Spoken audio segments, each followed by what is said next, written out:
સુરેન્દ્રનગરમાં ખનીજ માફિયાઓ પર તંત્રની તવાઈ, જિલ્લા વહીવટી તંત્રની મોટી કાર્યવાહી. તપાસ દરમિયાન 3 કરોડનો મુદ્દામાલ કબજે કરાયો છે. 15 જેટલા વાહનો કબજે કરી વધુ તપાસ હાથ ધરી છે. પંચમહાલમાં ખનીજ માફિયાઓ બન્યા બેફામ. જંગલમાંથી લાકડા ચોરી થવાની ઘટના સામે આવી છે. અધિકારીઓના લોકેશનની બાતમી આપતા વોટ્સએપ ગ્રુપ પર એક્ટિવ થયું. થોડા સમય પહેલા સરકારી વાહનોના લોકેશન આપતા ઈસમો સામે કરાઈ હતી કાર્યવાહી. પોલીસની કાર્યવાહી છતાં માફિયાઓને કોઈનો ડર નહીં. ડુંગળી પકવતા ખેડૂતો માટે રાહતના સમાચાર. કેન્દ્ર સરકારે ડુંગળીની નિકાસ માટે આપી છે મંજૂરી. ગૃહપ્રધાન અમિત શાહની અધ્યક્ષતામાં રચાયેલી કમિટીમાં નિર્ણય. ગુજરાત સહિત દેશભરના ડુંગળી પકવતા ખેડૂતોને થશે ફાયદો. કેન્દ્ર સરકારે 3 લાખ મેટ્રિક ટન ડુંગળીની નિકાસની મંજૂરી આપી. બાંગ્લાદેશમાં 50,000 ટન ડુંગળીની નિકાસ કરી શકાશે.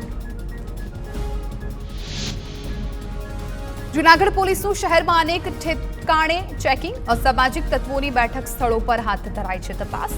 પાનના ગલ્લા સહિત લારીઓ પર તપાસ હાથ ધરી છે. નંબર પ્લેટ વગર અને બ્લેક ફિલ્મવાળા વાહનો પર કાર્યવાહી. જૂનાગઢના દત્તાત્રેય શિખર અંગે જૈન ધર્મ સંરક્ષણ મહાસંઘે હાઈકોર્ટમાં અરજી કરી. 5મા શિખર પર પૂજા કરવા માટે પરવાનગી માટેની માંગ કરી છે.